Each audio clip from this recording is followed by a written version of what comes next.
যদি একদিন সকালে ঘুম থেকে উঠে শোনে যে তেল কেনার জন্য আর ডলার ব্যবহার করা যাবে না, কি হবে তখন? এই একটি ঘোষণায় পৃথিবীকে এক অচিন্তনীয় সংকটের দিকে ঠেলে দিতে পারে। আর এর কেন্দ্রবিন্দুতে রয়েছে হরমুজ প্রণালী। যদি কোনো কারণে এর জলপথ বন্ধ হয়ে যায়, তাহলে আপনার গাড়ির তেলের দাম আকাশ ছোঁয়া হয়ে যাবে, বাসের ভাড়া নাগালের বাইরে চলে যাবে, আর নিত্য প্রয়োজনীয় জিনিসের দাম এতটাই বাড়বে যে মাস চালানোই দায় হয়ে পড়বে। বিশ্ব অর্থনীতি এক নতুন মুদ্রা ব্যবস্থার দিকে যেতে বাধ্য হবে, যেখানে ডলারের রাজত্ব হয়তো শেষ হয়ে যাবে। আজ আমরা জানব কেন এই ছোট্ট প্রণালীটি বিশ্ব অর্থনীতির লাইফলাইন, কিভাবে ডলার এই সিস্টেমের রাজা হয়ে উঠল, আর হরমুজ প্রণালী বন্ধ হয়ে এলে তা কিভাবে ডলারের পতন এবং নতুন বিশ্ব ব্যবস্থার জন্ম দিতে পারে। হ্যালো ভিউয়ার্স, যদি চ্যানেলটি সাবস্ক্রাইব করা না থাকে তাহলে চ্যানেলটি সাবস্ক্রাইব করে বেল আইকনটি বাজিয়ে দিন। তাহলে চলুন শুরু করা যাক। ভূগোলের মানচিত্রে হরমুজ প্রণালী দেখতে খুব সাধারণ একটি জলপথের মতো। এটি পারস্য উপসাগরকে ওমান উপসাগর এবং আরব সাগরের সঙ্গে জুড়ে দিয়েছে।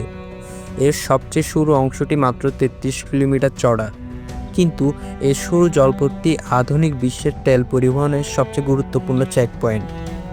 এই প্রণালী দিয়ে প্রতিদিন প্রায় 2 কোটি ব্যারেল তেল পরিবহন হয়, যা বিশ্বের মোট তেল ব্যবহারের প্রায় 20%, আর সমুদ্রপথ যাতায়াত করা তেলের প্রায় 1/4 বেশি এ পথ ব্যবহার করে।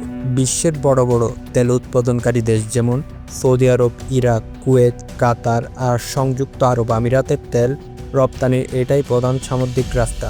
এই পথের উপর সবচেয়ে বেশি নির্ভরশীল এশিয়ার দেশগুলো।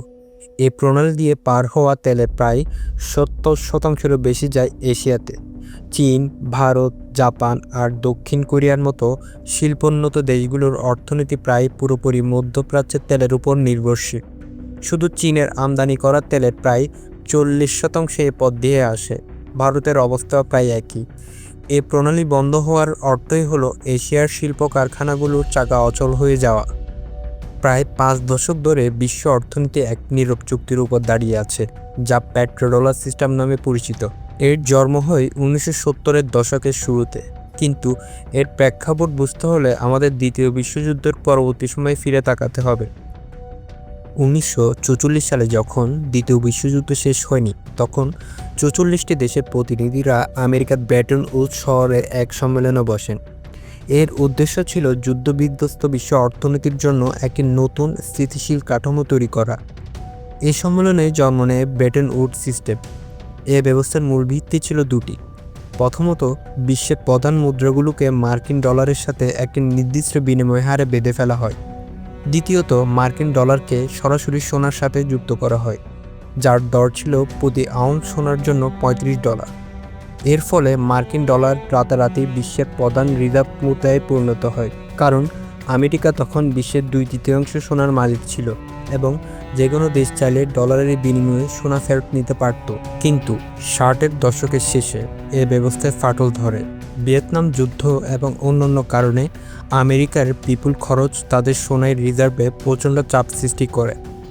অনেক দেশ ডলারের বিনিময়ে সোনা তুলে নিতে শুরু করলে আমেরিকার সোনার ভান্ডার দ্রুত শেষ হতে থাকে।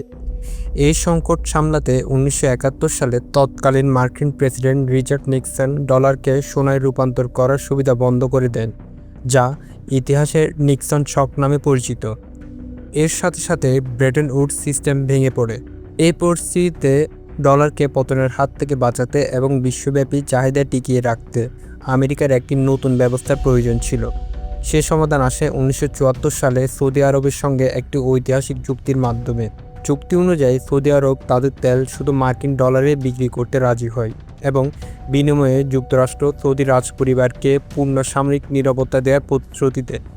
যেহেতু সৌদি আরব ছিল বিশ্বের বৃহত্তম তেল রপ্তানিকারক, তাই তেল কেনার জন্য বিশ্বের সব দেশকে ডলার ব্যবহার করতে হতো।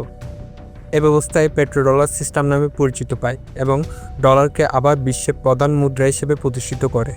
সবাই যখন এর ডলার কেন্দ্রিক ব্যবস্থা মেনে নিয়েছে, তখন এর বিরুদ্ধে সবচেয়ে সোচ্চার দেশগুলোর একটি হলো ইরান। বহু বছর ধরে আন্তর্জাতিক নিষেধাজ্ঞার কারণে ইরান অর্থনৈতিকভাবে কোণঠাসা। যুক্তরাষ্ট্র এবং তার মিত্ররা ইরানের পারমাণবিক কর্মসূচিকে আটকাতে একের পর এক নিষেধাজ্ঞা চাপিয়ে দিয়েছে। এই পরিস্থিতিতে হরমুজ প্রণালী ইরানের হাতে থাকা সবচেয়ে বড় লিভারেজ বা তুরুপের তাস। তেহরান খুব ভালো করেই জানে তাদের উপর চাপ বাড়লে বা সামরিক হামলার আশঙ্কা তৈরি হলে তারা হরমুজ প্রণালী বন্ধ করে দেওয়ার হুমকি দিয়ে গোটা বিশ্বকে বার্তা দিতে পারে। তাদের অস্তিত্ব বিপদে পড়লে তারা বিশ্বের অর্থনীতিকে বিপদে ফেলতে এক মুহূর্ত ভাববে না। এই নিষেধাজ্ঞা এড়াতে ইরান ডলারের বিকল্প মুদ্রা খোঁজে এবং চীনের সাথে ইউয়ানে তেল বাণিজ্য করার পথে হাঁটে। ডলারের এই আধিপত্যকে চ্যালেঞ্জ করার জন্য মাঠে নেমেছে চীন। বিশ্বের বৃহত্তম তেল আমদানিকারক হিসেবে চীন ডলারের উপর এর নির্ভরশীলতা কমাতে মরিয়া। এই লক্ষ্যে তারা পেট্রো-ইউয়ান ব্যবস্থা চালুর চেষ্টা করছে, অর্থাৎ তারা তাদের মুদ্রায় ইউয়ানে তেল কিনতে চায়। এই কৌশলকে বাস্তবে রূপ দিতে চীন 2018 সালে সাংঘাই ইন্টারন্যাশনাল এনার্জি এক্সচেঞ্জ ইউয়ানে তেলের ফিউচার কন্ট্রাক্ট ট্রেডিং শুরু করে।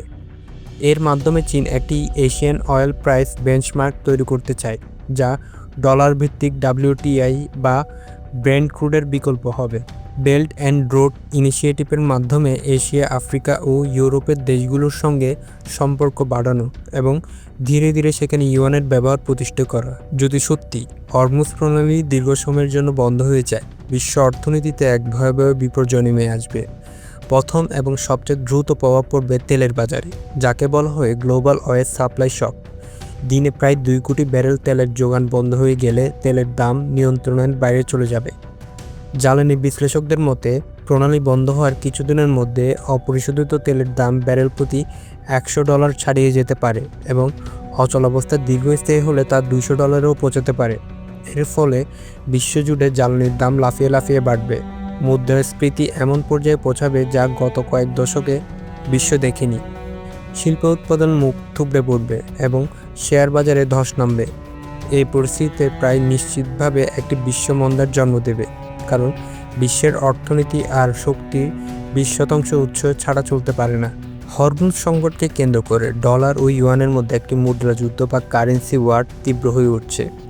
এই লড়াইটি মূলত বিশ্বজুড়ে জ্বালানি বাণিজ্যের নিয়ন্ত্রণের লড়াই।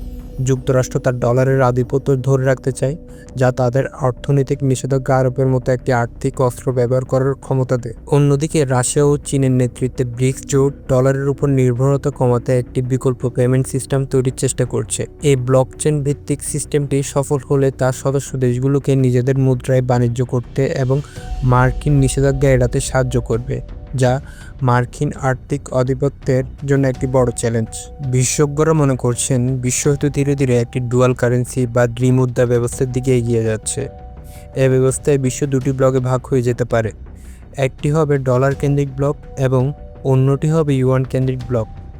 এর মানে হলো দেশগুলো তাদের বৈদেশিক মুদ্রার রিজার্ভে ডলারের পাশাপাশি ইউয়ান এবং অন্যান্য মুদ্রার পরিমাণও বাড়াবে, যা একটি মাল্টিপোলার বা বহুকেন্দ্রিক আর্থিক ব্যবস্থা তৈরি করবে।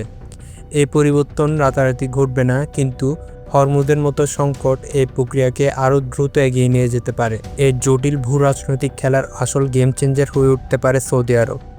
দশকের পর দশক ধরে পেট্রো ডলার সিস্টেমের প্রধান স্তম্ভ হিসেবে কাজ করছে এই দেশটি, কিন্তু পরিস্থিতি এখন দ্রুত বদলাচ্ছে।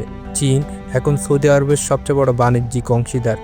যদি ভূ রাজনৈতিক চাপ বা অর্থনৈতিক সুবিধার জন্য সৌদি আরব তার তেলের একটি অংশ চীনের মুদ্রা ইউয়ানে বিক্রি করতে রাজি হয়ে যায়, তবে সেটি হবে পেট্রো ডলার সিস্টেমের জন্য একটি মারাত্মক ধাক্কা। এই একটি সিদ্ধান্ত ডলারের বিশ্বজোড়া আধিপত্যকে দুর্বল করে দিতে পারে এবং বিশ্ব অর্থনীতিতে ক্ষমতার ভারসাম্য চিরদিনের জন্য বদলে দিতে পারে। হরমুজ প্রণালী আজ আর শুধু একটি ভৌগোলিক জলপথ নয়, এটি হয়ে উঠেছে 21 শতকের ক্ষমতার লড়াইয়ের কেন্দ্রবিন্দু, যেখানে অর্থনীতি এবং ভূ রাজনীতি এক বিন্দুতে এসে মিলেছে। একদিকে আমেরিকা তার ডলারের আধিপত্য রক্ষার জন্য মরিয়া, অন্যদিকে চীন পেট্রো-ইউয়ানের মাধ্যমে নতুন অর্থনৈতিক ব্যবস্থা করতে চাইছে। এই টানাপোড়েনে জ্বালানিকে অস্ত্র হিসেবে ব্যবহার করা হচ্ছে, যা এক নতুন স্নায়ুযুদ্ধের ইঙ্গিত দেয়। কূটনীতির মাধ্যমে যদি এই সংকটের সমাধান না হয়, তবে বিশ্ব এক ভয়াবহ অর্থনৈতিক মন্দার মুখোমুখি হতে পারে।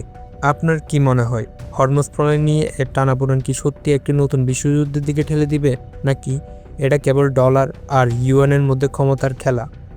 আপনার মতামত আমাদের কমেন্ট সেকশনে জানান।